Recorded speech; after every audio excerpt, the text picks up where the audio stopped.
Oi, pessoal! Hoje nós vamos tratar sobre como melhorar o nosso embasamento nas práticas através da teoria na nossa escolinha de voleibol.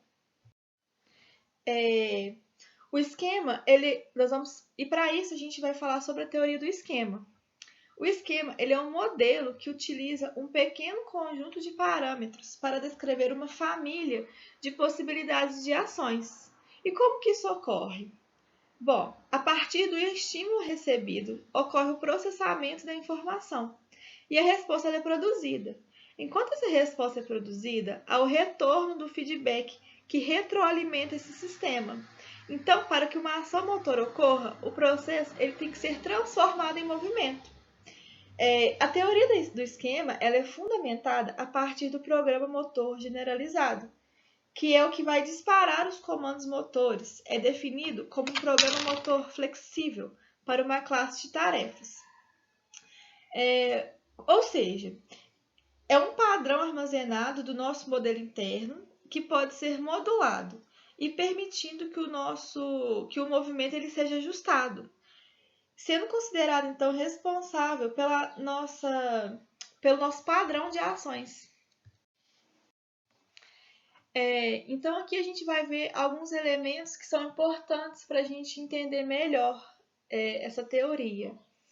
De início, são 4 informações específicas que serão armazenadas, que são elas: as condições iniciais, as especificações e respostas, as consequências sensoriais e o resultado da resposta. Essas 4 informações, elas são importantíssimas para a realização do movimento. Elas não são armazenadas de forma isolada, mas são estabelecidas relações entre elas. Há uma relação informacional.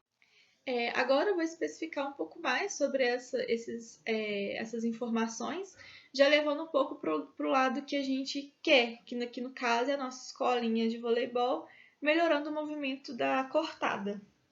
Bom, as condições iniciais, ela vai analisar os fatores antes do movimento, como, por exemplo, a nossa postura, a forma como vamos estar em quadra.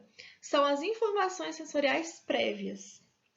Depois vai vir a especificação da resposta, que ela vai buscar um PMG que se encaixe no movimento. No caso, o nosso cérebro ele vai buscar algum movimento que se enquadre na cortada para dar início ao movimento. Na consequência sensorial, são as percepções durante o movimento. E o resultado da resposta é enviada a informação detalhando o efeito final do movimento. Essa etapa permite a correção, caso necessário. Isso porque ela faz uma comparação entre o que foi planejado e o que foi executado. Os outros 2 elementos importantes são os esquemas da lembrança e o esquema de reconhecimento. Estes 2 estão se relacionando o tempo todo. O esquema da lembrança ele é responsável pelos programas motores específicos que controlam e iniciam o movimento. Já o esquema do reconhecimento ele analisa o movimento que foi executado, atualizando o esquema da lembrança e fazendo comparações. Então, a gente pode concluir que o movimento ele vai apresentar... Então, a gente pode concluir que o movimento ele vai apresentar características passadas e características novas.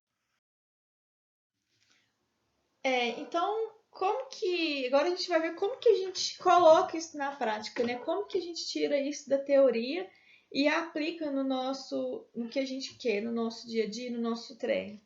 Bom, de início, nós vamos dividir em 2 grupos, os iniciantes e os avançados. Para os iniciantes, vamos trabalhar em cima da aquisição de novas habilidades. Como que a gente trabalha essas novas habilidades? Utilizando a repetição, fazendo com que explorem o máximo de variáveis possíveis, utilizando métodos e materiais que estiverem disponíveis, buscando explorar para esses alunos formas e ambientes variados, para que eles saibam se portar em diferentes situações. Lembrando que essas repetições, elas são do movimento e não do método. Então, a gente vai estar trabalhando o movimento o tempo inteiro. E nos avançados, para os avançados, vamos trabalhar em cima do controle dessas habilidades, buscando a melhoria, buscando a excelência, né? Como que a gente vai fazer isso? Da mesma forma, com prática e repetição, mas com práticas variáveis, colocando esses alunos em condições reais de competição, com eles treinando diversas jogadas em situações diferentes, competindo entre si, trabalhando a capacidade de controle desses movimentos, né? De acordo com a necessidade deles. Então é isso. Muito obrigada. Espero que tenha dado para compreender.